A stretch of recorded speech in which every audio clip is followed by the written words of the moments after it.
ఆంధ్రప్రదేశ్ అలాగే తెలంగాణలో ఉన్నటువంటి నిరుద్యోగ యువతికి ఇది ఒక మంచి గుడ్ న్యూస్ అని చెప్పుకోవచ్చు.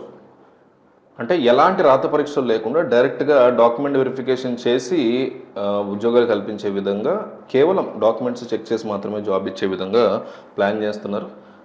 తెలుగు లోకల్ లాంగ్వేజ్ వస్తే సరిపోతుంది.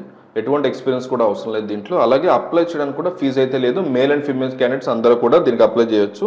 ఈ వీడియోలో మొత్తం క్లియర్ కట్‌గా ఈచ్ అండ్ ఎవ్రీ డీటెయిల్ మీకు చెప్పే ఓపికగా నేను లాస్ట్ వరకు అన్ని డీటెయిల్స్ చెప్తాను. నా ఓన్లీ రిక్వెస్ట్ ఏంటంటే మీరు కింద ఉన్నటువంటి కాపీ లింక్ ఉంది కదా, ఆ లింక్ని యూజ్ చేసి మీకు తెలిసిన వాళ్ళకి షేర్ చేయండి. చాలా మందికి హెల్ప్ అవుతుంది. జస్ట్ షేర్ కొడితే లింక్ వస్తుంది. ఆ లింక్ తీసుకెళ్ళి మీరు వాళ్ళ మీ ఇద్దరు మాట్లాడుకునే చాట్ బాక్స్లో వేసేయచ్చు, స్టేటస్ పెట్టవచ్చు.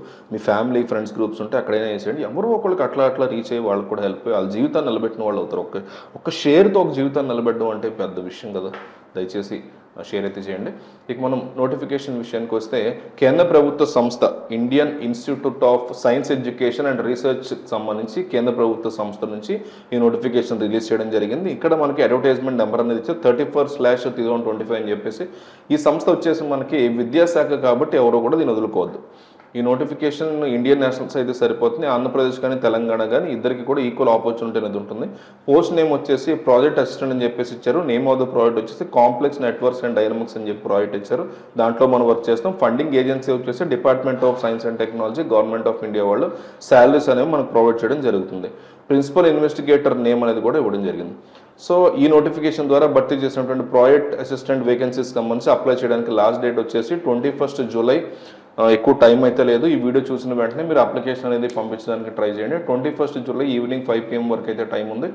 అప్లికేషన్ ప్రాసెస్కి సంబంధించి హౌ టు అప్లై అని చెప్పి కంప్లీట్ డీటెయిల్స్ అయితే ఇవ్వడం జరిగింది. Interested candidates should send the application by email in the prescribed format available below this application ఇచ్చారు.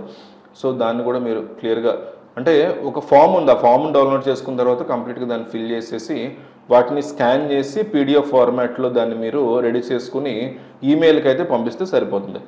సో ఎక్కడికో పోస్ట్ ఆఫీస్కి వెళ్ళి పోస్ట్ ద్వారా పంపించడము, కొరియర్ చేయడము ఇట్లాంటివి ఏమీ లేవన్నమాట. చక్కగా మీ యొక్క ఈమెయిల్ ఏదైతే ఉంటుందో దాన్ని ఉపయోగించి మీరు యొక్క అప్లికేషన్ రెజ్యూమేతో పాటు దానికి ఇచ్చినటువంటి అప్లికేషన్ ఫాము అవన్నీ మీ ఎడ్యుకేషన్ కాపీస్ అన్నీ కూడా స్కాన్ చేసి ఇక్కడ ఇచ్చినటువంటి మెయిల్ ఐడి ఉంది aradhana@labs iiscr.tirupati.ac.in aradhana@labs దానికి పంపించండి. ఆ వెబ్సైట్కి మీకు అక్కడ క్లియర్గా ఇచ్చారు చూడండి. ఈమెయిల్ పంపిస్తారు కదా, ఈమెయిల్ పంపేటప్పుడు మాత్రం సబ్జెక్ట్ లైన్ ఉంటుంది, 2 అడ్రస్ ఉంటుంది, మెయిన్ కంటెంట్ ఉంటుంది కదా.